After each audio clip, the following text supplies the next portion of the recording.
Hello, welcome to the bookish writer. ഇന്ന് നമ്മൾ പുതിയൊരു സീരീസിലേക്ക് കടക്കാൻ പോവുകയാണ്. അതായത് 1001 രാവുകൾ. 1001 രാവുകളിനെ പറ്റി അറിയാത്ത ആരും ഉണ്ടാവില്ലല്ലോ അല്ലേ? നമ്മുടെയൊക്കെ കുട്ടിക്കാലം ഇത്രയും മനോഹരമാക്കിയ ഒരു പുസ്തകമുണ്ടോ എന്ന് തന്നെ സംശയമാണ്. പി അയ്യനേത്ത് എന്ന് പറഞ്ഞ വ്യക്തിയാണ് ഈ പുസ്തകം മലയാളത്തിലേക്ക് ആക്കിയിട്ടുള്ളത്.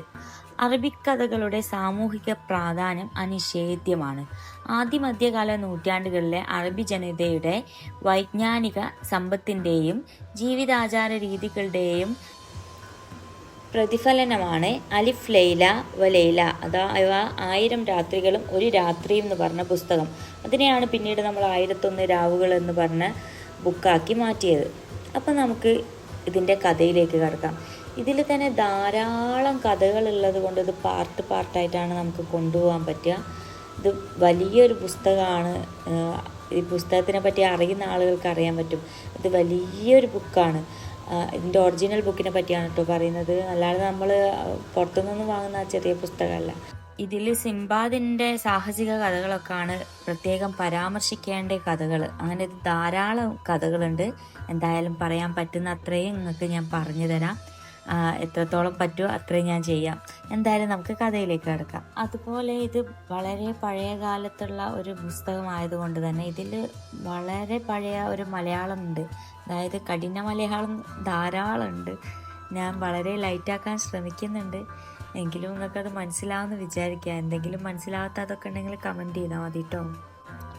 1001 അറേബ്യൻ രാവുകൾ. പാരസിക രാജ പരമ്പരയുടെ പുരാവൃത്തത്തിൽ വളരെ പ്രതാപശാലിയായ ഒരു ചക്രവർത്തിയുടെ പരാമർശമുണ്ട്. അദ്ദേഹത്തിന് 2 പുത്രന്മാരുണ്ടായിരുന്നു. ജ്യേഷ്ഠൻ ഷാഹരിയാർ, കനിഷ്ഠൻ അഥവാ അനിയൻ ഷാഹ്സനാൻ. ഇരുവരും സദ്ഗുണസമ്പന്നരും ആയോധന പടുക്കളും ബുദ്ധിശാലികളും വീരന്മാരുമായിരുന്നു. എങ്കിലും ഗുണങ്ങളുടെ അനുപാതം അല്പം ഏറിയിരുന്നത് മൂത്ത സഹോദരനിലായിരുന്നു. ചക്രവർത്തി മരിക്കും മുമ്പ് തന്നെ സാമ്രാജ്യം 2 മക്കൾക്കുമായി വിഭജിച്ച് നൽകി അവരെ ആ ഭൂപ്രദേശങ്ങളിലെ ഭരണാധികളാക്കി മാറ്റിയിരുന്നു. കിഴക്കൻ ഇൻഡീസ് ദ്വീപുകളിലൂടെ ചൈനയോളം വ്യാപിച്ചിരുന്ന സാമ്രാജ്യത്തിൻ്റെ സിംഹഭാഗവും മൂത്ത മകനായ ഷാഹരിയാർക്കാണ് ലഭിച്ചത്. അനുജന് സമർഖണ്ഡ് എന്ന ഒരേ ഒരു രാജ്യം മാത്രവും. പക്ഷേ സഹോദരന്മാർക്ക് തമ്മിൽ അസൂയയോ അധികാര മത്സരമോ ഉണ്ടായില്ല. അവർ തങ്ങൾക്ക് കിട്ടിയ ഭൂപ്രദേശങ്ങൾ ജനക്ഷേമ താൽപര്യത്തോടെ ഭരിച്ചു. നീതിമാന്മാരും ഭരണനിപുണരുമായിരുന്നു അവർ. പ്രജകളുടെ കണ്ണിലുണ്ണികളുമായിരുന്നു. നീണ്ട 10 വർഷങ്ങൾ കഴിഞ്ഞുപോയി. ഇക്കാലം അത്രയും ഭരണത്തിൽ മുഴുകിയിരുന്ന സഹോദരന്മാർക്ക് തമ്മാമിൽ ഒരു നോക്ക് കാണാൻ പോലും കഴിഞ്ഞില്ല. അങ്ങനെയിരിക്കെ ഒരു നാൾ മൂത്ത സഹോദരന് അനുജനെ കാണണമെന്ന ആഗ്രഹമുണ്ടായി. അദ്ദേഹം മുഖ്യമന്ത്രിയോട് അംഗരക്ഷകരുമായി ഉടനടി യാത്ര തിരിക്കാനും സമർഖണ്ഡിലെത്തി അനുജനെ കൂട്ടിക്കൊണ്ടുവരാനും ആജ്ഞാപിച്ചു. പ്രകൃതി അനുകൂലമായതിനാലും വഴിയിൽ എതിർപ്പുകളൊന്നും നേരിടേണ്ടി വരാത്തതിനാലും പ്രതീക്ഷിച്ചതിലും നേരത്തെ തന്നെ അവർക്ക് സമർഖണ്ഡിന്റെ രാജധാനിയിൽ എത്തിച്ചേരാൻ കഴിഞ്ഞു. ഷാഹ്സനാൻ ജ്യേഷ്ഠന്റെ സംഘത്തെ സഹർഷം സ്വാഗതം ചെയ്തു. സന്ദേശമറിഞ്ഞപ്പോൾ അദ്ദേഹം ഇങ്ങനെ പറഞ്ഞു: ജ്യേഷ്ഠനെ കാണാൻ എനിക്കും അടക്കാനാവാത്ത ആഗ്രഹമുണ്ട്. ഉടനെ യാത്ര തിരിക്കാൻ ഞാൻ സന്നദ്ധനാണ്.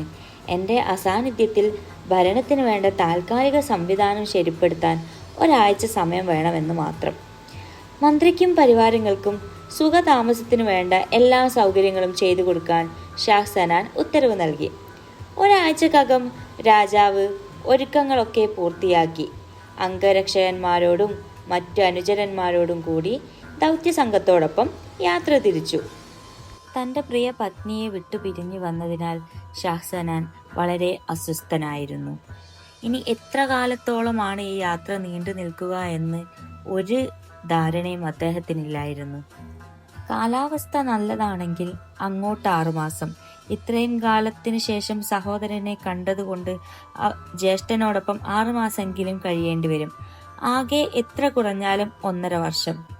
എത്രയും വേഗം ഞാൻ മടങ്ങിയെത്തും. ആവശ്യമുള്ളതിൽ 1 നിമിഷം കൂടുതൽ അവിടെ താമസിക്കില്ല എന്ന വാക്ക് നൽകിക്കൊണ്ടാണ് അദ്ദേഹം അവിടെ നിന്നും ഇറങ്ങിയത്. യാത്ര തുടർന്നു. നേരം സന്ധ്യയായി. യാത്രാസംഘം വിശ്രമത്തിനും ഉറക്കത്തിനുമായി ഈന്തപ്പനയുടെ വൃക്ഷങ്ങൾ ഇടതിങ്ങിയ ഒരു തണ്ണീർ പൊയ്കയുടെ കരയിൽ തമ്പുകളടിച്ചു. കൂടാരത്തിനുള്ളിൽ അദ്ദേഹം തൻ്റെ ഭാര്യയെയോർത്ത് ദുഃഖിച്ചിരിക്കുകയാണ്. താനില്ലാതെ അവൾ എന്തു ചെയ്യാനാണ്, എന്നെയോർത്ത് കരയുകയാവുമെന്ന് ആലോചിച്ചിരിക്കെയാണ് പെട്ടെന്നൊരു ചിന്ത അദ്ദേഹത്തിന് പോയത്.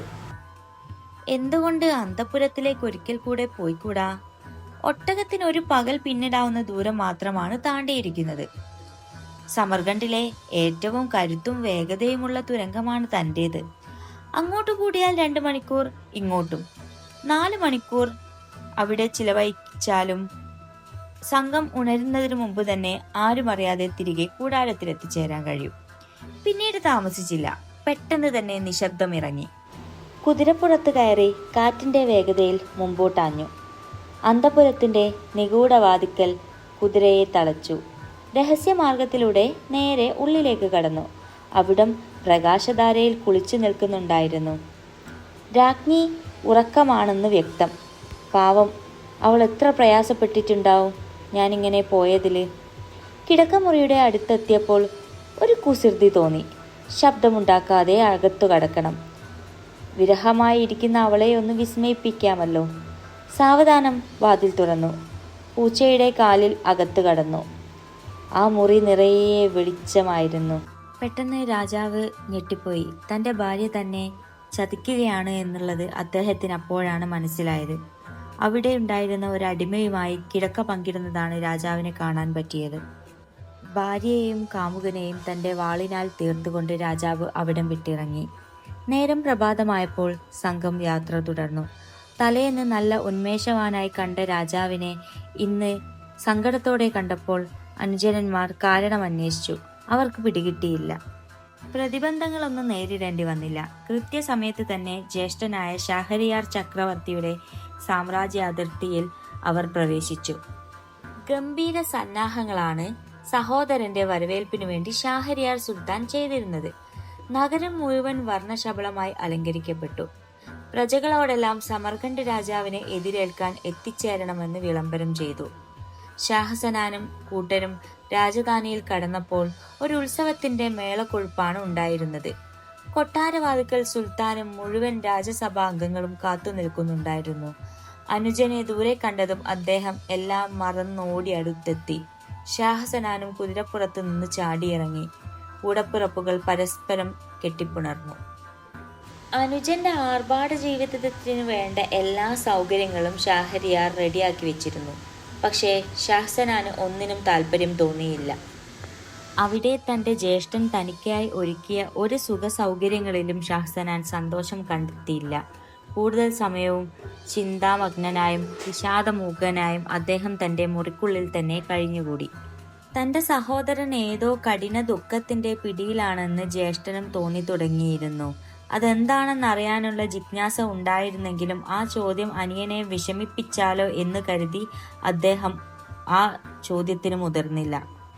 പകരം അനിയനു വേണ്ടി പല ഉല്ലാസ മാർഗങ്ങളും അദ്ദേഹം തയ്യാറാക്കിയെങ്കിലും ശ്രമം വിഫലമായിരുന്നു.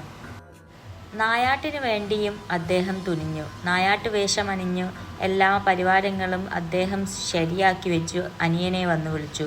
പക്ഷെ അപ്പോഴും ഷാഹസനാൻ പറഞ്ഞു, ക്ഷമിക്കണം ജ്യേഷ്ഠ, എനിക്ക് നായാട്ടിൽ ഇപ്പോൾ യാതൊരു താല്പര്യവുമില്ല. എല്ലാ ഒരുക്കങ്ങളും പൂർത്തിയാക്കിയിരുന്നത് കൊണ്ട് അനുജനെ കൊട്ടാരത്തിൽ തന്നെ വിട്ട് ഒറ്റയ്ക്ക് വേട്ടയാടാൻ ഷഹരിയാർ നായാട്ട് സംഘത്തോടൊപ്പം പോവേണ്ടി വന്നു. പകല് പതിവ് പോലെ വിരസമായി നീങ്ങിക്കൊണ്ടിരുന്നു. രാത്രിയായപ്പോൾ ഷാഹസനാൻ കൊട്ടാരത്തിന്റെ മട്ടുപാവിൽ ജനലരികിൽ വെളിയിലേക്ക് നോക്കി നിന്നു. അപ്പോൾ ജനലിലൂടെ അന്തഃപുരത്തിനോടുള്ള ആരാമം ശരിക്കും നിലാവിൽ വ്യക്തമായി കാണാമായിരുന്നു. ആരാമത്തിൽ നോക്കി നിൽക്കെ പെട്ടെന്നാണ് ആ കാഴ്ച ഷാഹസനാന്റെ കണ്ണിലുടക്കുന്നത്. അന്തഃപുരത്തിലെ നിഗൂഢവാതിൽ തുറന്ന് കുറച്ച് സ്ത്രീകൾ തോട്ടത്തിലേക്കിറങ്ങി. എണ്ണി നോക്കി. 20 പർദ്ദാധാരികളും മൂടുപടമില്ലാത്ത ഒരു സുന്ദരിയും.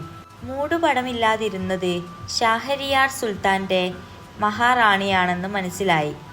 എന്താണാവോ ചെടികളോടൊപ്പം മഹാറാണി രാത്രിയിൽ പൂങ്കാവനത്തിലേക്ക് ഇറങ്ങിയിരിക്കുന്നത്? തോട്ടത്തിലുണ്ടായിരുന്ന ചെറിയ കുളത്തിനരികിൽ എത്തിയപ്പോൾ 20 സുന്ദരികളും പർദ്ദകളൂരി കൈവരിയിലേക്കെറിഞ്ഞു. വിസ്മയം കൊണ്ട് മലച്ചുപോയി ഷാഹ്സനാൻ. പർദ്ദകളുടെ പടമൂരിയിറങ്ങിയപ്പോൾ മുഴുവൻ പേരും സ്ത്രീകളായിരുന്നില്ല. 10 സുന്ദരികൾ, 10 കറുത്ത അടിമ യുവാക്കൾ. ഓരോ യുവാവും ഓരോ സുന്ദരിയുമായി തോട്ടത്തിന്റെ ഓരോ ഭാഗത്തേക്കും നീങ്ങി. നേരം വെളുക്കാറായപ്പോൾ എല്ലാവരും അന്തഃപുരത്തിലേക്ക് തിരികെ പോയി. മാസങ്ങൾക്ക് ശേഷം ഷാഹ്സനാൻ പൊട്ടിച്ചിരിച്ചു. ഒട്ടേറെ നേരം നിർത്താതെ ചിരിച്ചു. ദുഃഖത്തിന്റെ മികച്ച ഔഷധം ദുഃഖം തന്നെയാണ്. തന്നേക്കാൾ ദുഃഖിതർ ഭൂമിയിലുണ്ടെന്നുള്ള അറിവ്. ലോകത്തിലേക്കും നിർഭാഗ്യവാനാണ് താനെന്നായിരുന്നു ഷാഹ്സനാൻ കരുതിയിരുന്നത്. തന്നേക്കാൾ എത്രയോ ഭാഗ്യഹീനനാണ് സ്വന്തം ജ്യേഷ്ഠൻ എന്ന് ബോധ്യപ്പെട്ടപ്പോൾ അദ്ദേഹം ചിരിച്ചു വീണു. പിറ്റേ ദിവസം മുതൽ ഷാഹ്സനാൻ എല്ലാ സുഖാനുഭൂതികളിലും യഥേഷ്ടം മുഴുകി. ഒരാഴ്ചത്തെ നായാട്ടിന് ശേഷം തിരിച്ചെത്തിയ ഷഹരിയാർ അനുജനിൽ വന്ന മാറ്റം കണ്ട് സന്തോഷിച്ചു, വിസ്മയിക്കുകയും ചെയ്തു. അതേവരെ നിയന്ത്രിച്ചിരുന്ന ജിജ്ഞാസ കണ്ടപ്പോൾ ഇങ്ങനെ പൊട്ടിയൊഴുകി. ഷാഹ്സനാൻ, ഇവിടെ എത്തിയപ്പോൾ മുതൽ എന്തോ ദുഃഖത്തിനടിമയായിട്ടാണ് നിന്നെ ഞാൻ കണ്ടത്. പക്ഷേ ഇപ്പോൾ അതൊക്കെ മാറിയിരിക്കുന്നു. നീ വളരെ സന്തുഷ്ടനാണ്. എനിക്കിതിൽ പരം ആഹ്ലാദമില്ല. പക്ഷെ എന്തായിരുന്നു നിന്റെ വിഷാദത്തിനുള്ള കാരണം? എങ്ങനെയാണ് പൊടുന്നനെ അതില്ലാതായതെന്നും പറയാമോ? ജ്യേഷ്ഠന്റെ ചോദ്യത്തിൽ ഷാഹ്സനാൻ കുഴങ്ങി. വിഷാദ കാരണം വെളിപ്പെടുത്താവുന്നതാണ്. പക്ഷെ അത് മാറാനുള്ള കാരണം എങ്ങനെയാണ് അറിയിക്കുക? ഒഴിഞ്ഞു മാറുകയാണ് ബുദ്ധി എന്ന് തോന്നി. പ്രിയപ്പെട്ട ജ്യേഷ്ഠ, ഈ ചോദ്യത്തിന് ഉത്തരം നൽകാൻ എനിക്കാവില്ല. എന്നെ നിർബന്ധിക്കരുത്. നിഷേധം എക്കാലത്തും ഉത്കണ്ഠക്ക് ആക്കം കൂട്ടിയിട്ടല്ലേ ഉള്ളൂ. ഷഹരിയാർ തറപ്പിച്ചു പറഞ്ഞു. നീ അത് വെളിപ്പെടുത്തണം. എനിക്കത് അറിഞ്ഞേ പറ്റൂ. കടലിനും ചെകുത്താനുമിടയിലായ സ്ഥിതി. എന്താണ് ചെയ്യുക? ഒടുവിൽ ദുഃഖ കാരണം മാത്രം വെളിപ്പെടുത്താൻ തീരുമാനിച്ചു. തനിക്കുണ്ടായ ദുർവിധിയുടെ ചിത്രം ജ്യേഷ്ഠന്റെ മുന്നിൽ പറഞ്ഞു. പക്ഷേ ഭാഗികമായ ഉത്തരം സുൽത്താനെ ഒട്ടും തന്നെ തൃപ്തനാക്കിയില്ല.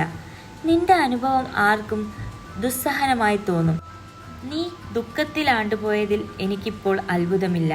പക്ഷേ കാരുണ്യവാനായ ദൈവം നിനക്കിപ്പോൾ സന്തോഷം പ്രദാനം ചെയ്തിരിക്കുന്നു. എങ്ങനെ അത് സംഭവിച്ചു എന്നെനിക്കറിയണം. ഒന്നും ഒളിക്കാതെ എന്നോട് പറയണം. വഴിമുട്ടിയപ്പോൾ എന്തും വരട്ടെ എന്നു തീരുമാനിച്ച് ഷാഹ്സനാൻ അന്ന് അന്തഃപുരത്തിൽ കണ്ട നിശാനാടകത്തിന്റെ വിശദവിവരങ്ങൾ ജ്യേഷ്ഠനെ ധരിപ്പിച്ചു. വികാരം നിയന്ത്രിച്ചുകൊണ്ട് ഷഹരിയാർ പറഞ്ഞു. ഷാഹ്സനാൻ, നീ കള്ളം പറഞ്ഞുവെന്ന് ധരിക്കാനുള്ള വിഡ്ഢിത്തം എനിക്കില്ല. പക്ഷേ എൻ്റെ ഭാര്യ എന്താണ് ചെയ്തതെന്ന് നേരിട്ട് കാണണം. നേരിട്ട് കാണാതെ ഞാനത് വിശ്വസിച്ച് ദ്രുതഗതിയിൽ ഒരു തീരുമാനമെടുത്താൽ അത് അവിവേകമായിപ്പോവും. ഷാഹ്സനാൻ സമാധാനത്തോടെ പറഞ്ഞു. നേരിട്ട് കാണാനൊരു വിഷമവുമില്ല. കഴിഞ്ഞതുപോലെ ഒരാഴ്ച നീണ്ടു നിൽക്കുന്ന ഒരു നായാട്ടു കൂടി സംഘടിപ്പിക്കുക. നമുക്കൊരുമിച്ച് നായാട്ട് സംഘത്തോടൊപ്പം കൊട്ടാരത്തിൽ നിന്നും തിരിക്കാം. രാത്രി ആരും അറിയാതെ തിരികെ എത്തി ജനലിൽ പതുങ്ങിയിരിക്കാം.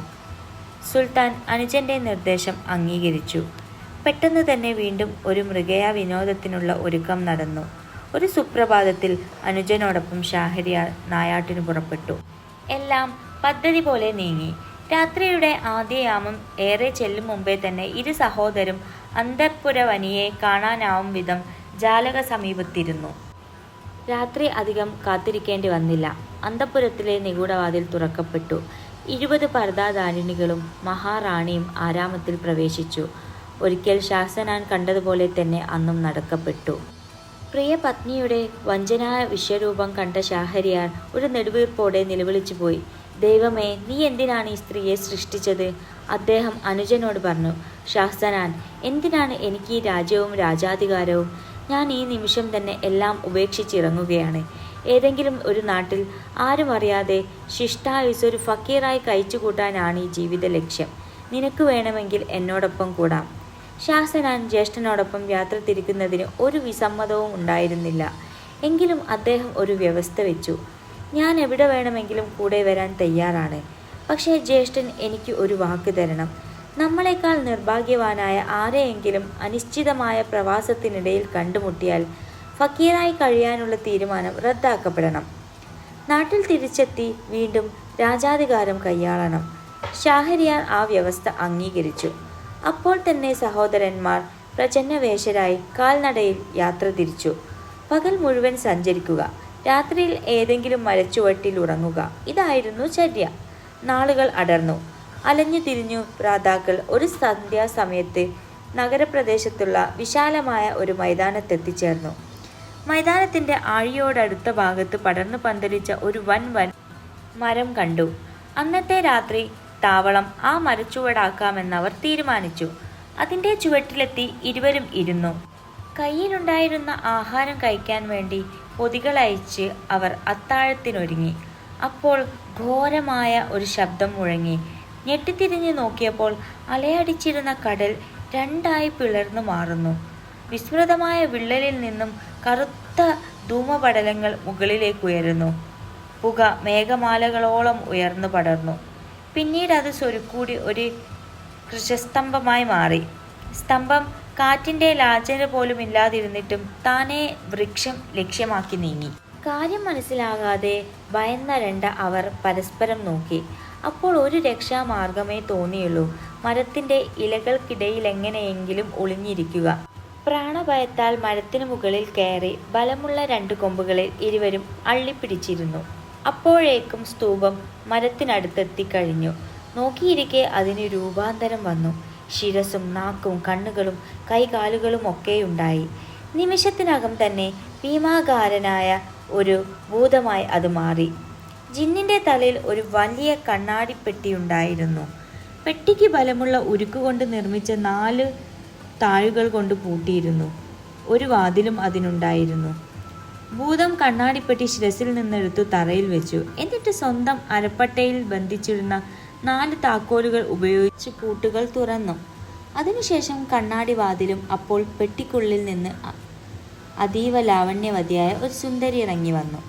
ജിന്ന് പരുഷ ശബ്ദത്തിൽ സുന്ദരിയോട് ആജ്ഞാപിച്ചു, വിവാഹരാത്രിയിൽ ഞാൻ മോഷ്ടിച്ചു വന്ന മനുഷ്യപ്പെണ്ണെ, താഴെയിരിക്കി, കാലുകൾ നീട്ട്, നിന്റെ അംഗതലത്തിൽ ശിരം വെച്ച് ഞാനൊന്ന് സസുഖം മയങ്ങട്ടെ. അവൾ അനുസരിച്ചു. ഭൂതം സുന്ദരിയുടെ കാലുകളിൽ കിടന്നു. അല്പസമയത്തിനുള്ളിൽ ആ നിഷ്കൃത സ്വത്വം ഉറക്കമായി. ഭൂതം ഉറങ്ങിയെന്ന് മനസ്സിലാക്കിയ അവൾ അതിൻ്റെ ശിരസ്സെടുത്ത് താഴെ വെച്ചു. എന്നിട്ട് ചുറ്റും നോക്കി. ആ നോട്ടം എങ്ങനെയോ മരത്തിനു മുകളിലേക്ക് പോയി. ഇലകൾക്കിടയിൽ അന്നാൻ കുഞ്ഞു പോലെ ഇരുന്ന അവരെ അവൾ കണ്ടു. ഒരു ചിരിയോടെ അവരോട് താഴെ ഇറങ്ങി വരാൻ അവൾ ആംഗ്യം കാട്ടി. പക്ഷേ പേടി കൊണ്ട് അവർ അനുസരിക്കാൻ കൂട്ടാക്കിയില്ല. പലവട്ടം ആംഗ്യം കാട്ടിയിട്ട് ഫലമില്ലെന്ന് കണ്ടപ്പോൾ സുന്ദരിക്ക് വല്ലാത്ത ശുണ്ഠിയും ദേഷ്യവും കയറി. അവൾ മുകളിലോട്ട് നോക്കി വിളിച്ചു പറഞ്ഞു, ഉടൻ ഇറങ്ങി വന്നോളൂ, ഇല്ലെങ്കിൽ ഞാൻ ഈ ഭൂതത്തെ വിളിച്ചുണർത്തും. ഇറങ്ങി വരികയല്ലാതെ ഗത്യന്തരമില്ലായിരുന്നു ഇരുവർക്കും. അങ്ങനെ അവളുടെ അരികിലേക്ക് അവർ ഓരോരുത്തരായി ഇറങ്ങി വന്നു. അവൾ തൻ്റെ കഥകൾ അവരോട് പറഞ്ഞു. അത് കേട്ടപ്പോൾ ഷഹരിയാർ പറഞ്ഞു, അനുജ, നമ്മളെക്കാളും തീർച്ചയായും നിർഭാഗ്യവാനാണ് ഈ ജിന്ന്. അതിനാൽ നമ്മൾ കൊട്ടാരത്തിലേക്ക് തന്നെ പോകാം. അങ്ങനെ അവർ സ്വന്തം രാജ്യത്തേക്ക് മടങ്ങി. കൊട്ടാരത്തിലെത്തി ആദ്യം ചെയ്തത് അവർ മഹാറാണിയെ കൈത്ത് ഞെരിച്ചു കൊല്ലുകയായിരുന്നു. മസൂദ് ഉൾപ്പെടെയുള്ള 11 അടിമകളെയും മഹാറാണിയുടെ 10 തോഴിമാരെയും അവർ ശിരശ്ഛേദം ചെയ്തു. ഇതോടൊന്നും കൂടെ പക അടങ്ങാത്ത ഷഹരിയാർ രാജാവ് ഒരു ഉത്തരവ് പുറപ്പെടുവിച്ചു. അത് ആ നാടിനെ നടുക്കുന്നതായിരുന്നു. ഓരോ ദിവസവും ഓരോ കന്യകയെ വിവാഹം കഴിക്കുക. പിറ്റേന്ന് രാവിലെ അവരെ ശിരശ്ഛേദം ചെയ്യുക. വീണ്ടും മറ്റൊരു കന്യകയെ വിവാഹം ചെയ്യുക. ഇതായിരുന്നു ഷഹരിയാർ ചക്രവർത്തി തിരഞ്ഞെടുത്ത മാർഗം. ഇത് നാട്ടിലെ ഒട്ടേറെ സ്ത്രീകളുടെ പ്രാണനെടുത്തു. അതിനാൽ തന്നെ നാട്ടിൽ കന്യകകൾ കുറയുകയും ചെയ്തു. പ്രജാക്ഷേമ തൽപരനെന്നു പാടി പുകഴ്ത്തപ്പെട്ടിരുന്ന സുൽത്താൻ പെട്ടെന്ന് പ്രജാദ്രോഹി എന്ന് മുദ്ര കുത്തപ്പെട്ടു. ജനങ്ങൾ ഒന്നൊഴിയാതെ രാജാവിനെ ഭയന്നു, വെറുത്തു. പക്ഷേ ഷഹരിയാർ ചക്രവർത്തിയുടെ ഹൃദയം അപ്പോഴും കരിങ്കല്ലായി തന്നെയിരുന്നു. തൻ്റെ തീരുമാനത്തിൽ ഒരു മാറ്റവും വരുത്താൻ അദ്ദേഹം തയ്യാറായിരുന്നില്ല. കൊട്ടാരത്തിലെ മന്ത്രിക്ക് 2 പെൺകുട്ടികളുണ്ടായിരുന്നു. മൂത്തവളുടെ പേര് ഷഹറാസേദ്, അനിയത്തി ദിനാർസേദ്. ദിനാർസേദ് സുന്ദരിയായിരുന്നു. എന്നാൽ ഷഹറാസേദ് സുന്ദരിയും സൗന്ദര്യം പോലെ തന്നെ നർമ്മബോധം, കൂർമ്മബുദ്ധി, ധീരത തുടങ്ങിയ ഗുണങ്ങളും അവൾക്കുണ്ടായിരുന്നു. തത്വശാസ്ത്രം, ചരിത്രം, സ്വതന്ത്ര കലകൾ തുടങ്ങിയവയിൽ അവൾക്ക് പാണ്ഡിത്യമുണ്ടായിരുന്നു. ഷാഹരിയാർ ചക്രവർത്തിയുടെ ക്രൂരതകൾ കേട്ടറിഞ്ഞ ഷെഹറസേദ് പിതാവിനോട് പറഞ്ഞു, പിതാവേ, എനിക്കൊരു അപേക്ഷയുണ്ട്, സാധിച്ചു തരണം. പിതാവ് തിരക്കി, എന്താണ് മോളെ നിന്റെ ആഗ്രഹം? ന്യായമായതെന്തും സാധിച്ചു തരാൻ എനിക്ക് സന്തോഷമേയുള്ളൂ. സുൽത്താൻ പ്രജകളോട് കാണിക്കുന്ന ഈ ക്രൂരത നിർത്തണം. ഇത് നമുക്ക് നീട്ടിക്കൊണ്ടുപോവാനാവില്ല. അതുകൊണ്ട് തന്നെ നാളെ രാജാവിൻ്റെ ഭാര്യയായി എന്നെ കാഴ്ചവെക്കൂ. മോളെ, എന്താണ് മോളെ നീ ഈ പറഞ്ഞത്? ഓ കാരുണ്യവാനായ ദൈവമേ, എൻ്റെ മകളുടെ ബുദ്ധി നഷ്ടപ്പെട്ടുവോ? അല്ലെങ്കിൽ എങ്ങനെ ഇങ്ങനെ ഒരു അപേക്ഷ സ്വന്തം പിതാവിൻ്റെ മുമ്പിൽ അവൾ അവതരിപ്പിക്കാൻ തോന്നി? സുൽത്താൻ, 2 ദിവസം ഒരു സ്ത്രീയെ ഭാര്യയായി സഹിക്കില്ലെന്ന് അറിഞ്ഞുകൊണ്ട് തന്നെയാണോ നീ ഈ ആവശ്യം ഉന്നയിച്ചത്? അറിഞ്ഞുകൊണ്ട് തന്നെയാണ്. അറിഞ്ഞുകൊണ്ട് ഞാൻ നിന്നെ കൊലയ്ക്ക് കൂട്ടു നിൽക്കണമെന്നാണോ? ബാപ്പ, എൻ്റെ തീരുമാനത്തിൻ്റെ ഭവിഷ്യത്ത് മുമ്പിൽ കണ്ടുകൊണ്ടാണ് ഞാൻ ആവശ്യപ്പെട്ടത്. എൻ്റെ ലക്ഷ്യം മഹത്തമാണ്. ഞാൻ മരിച്ചാൽ നിസ്സാരമായ ഒരു പെണ്ണുകൂടി രാജ്യത്തിന് നഷ്ടമാകും. ഞാൻ വിജയിച്ചാൽ ഈ നാട്ടിലെ എത്രയോ കന്യകമാരുടെ ചാരിത്രവും പ്രാണനുമാണ് രക്ഷപ്പെടുന്നത്. ഇതിനേക്കാൾ ഒരു സേവനം നാടിന് ഞാൻ എന്താണ് ചെയ്തു കൊടുക്കേണ്ടത്? വാദപ്രതിവാദം ഏറെ നീണ്ടെങ്കിലും ഒടുവിൽ ആ പിതാവിന് പുത്രിയുടെ വിപത്കരമായ അഭിലാഷത്തിന് സമ്മതിക്കേണ്ടി വന്നു. പിറ്റേ ദിവസത്തെ പുതുമണവാട്ടി തൻ്റെ മകൾ തന്നെയാണെന്ന് മന്ത്രി പ്രമുഖൻ അറിയിച്ചപ്പോൾ സുൽത്താൻ അത്ഭുതത്തോടെ നോക്കി. അദ്ദേഹം ചോദിച്ചു, സ്വന്തം മകളെ ബലി കഴിക്കാനുള്ള തീരുമാനമെടുക്കാൻ എന്താണ് കാരണം?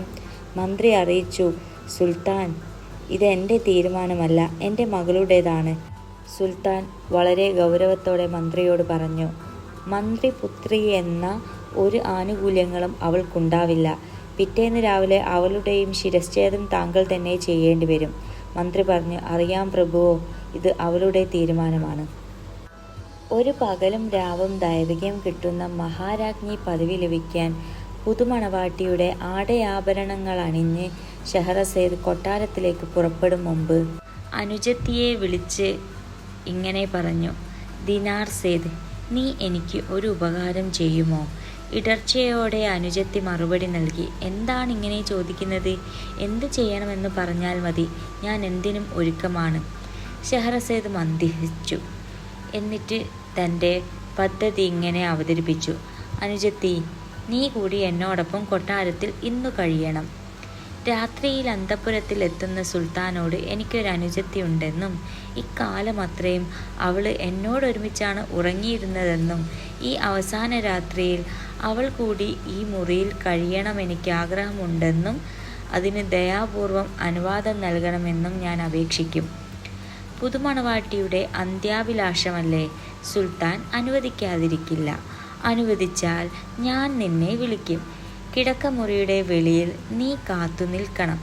വിളി കേട്ടാലുടൻ കയറി വരണം. മണിയറയുടെ കോണിൽ നിനക്ക് ഉറങ്ങാനുള്ള സൗകര്യം ലഭിക്കും. പുലരാൻ 1 മണിക്കൂറുള്ളപ്പോൾ നീ എന്നെ വിളിച്ചുണർത്തണം. അപ്പോൾ സ്വാഭാവികമായും സുൽത്താനും ഉണരും. ഉണർന്നില്ലെങ്കിൽ ഞാൻ കൗശലം പ്രയോഗിച്ച് അദ്ദേഹത്തെ ഉണർത്തും. അപ്പോൾ നീ പറയണം, ജ്യേഷ്ഠത്തി, ഇന്നലെ വരെ എല്ലാ രാവിലും എന്നെ കഥ പറഞ്ഞു കേൾപ്പിച്ചിരുന്നല്ലോ. നാളെ മുതൽ അതിനുള്ള ഭാഗ്യം എനിക്കില്ലല്ലോ. നേരം പുലരാൻ ഇനിയുമുണ്ട് സമയം. അവസാനമായി ഒരു കഥ കൂടി എന്നെ പറഞ്ഞു കേൾപ്പിക്കണം. എൻ്റെ അപേക്ഷ ഉപേക്ഷിക്കരുത്. നിന്റെ അഭ്യർത്ഥന ചക്രവർത്തിയുടെ ഹൃദയം അലിയിക്കുമെന്ന കാര്യത്തിൽ സംശയമില്ല. അദ്ദേഹം കഥ പറയാൻ എനിക്ക് അനുവാദം നൽകും. ഞാൻ നാളെ അതിജീവിച്ചാൽ മറ്റന്നാളും വെളുപ്പിന് നീ ഇതുപോലെ ചെയ്യണം.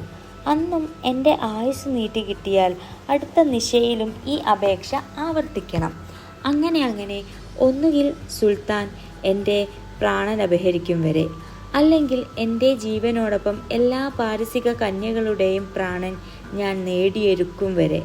കാരുണ്യവാനായ ദൈവം എന്നോടൊപ്പമുണ്ടെന്നും ഞാൻ വിജയിക്കുമെന്നും എനിക്ക് വിശ്വാസമുണ്ട്. സഹോദരിമാർ പരസ്പരം ആലിംഗനം ചെയ്തു.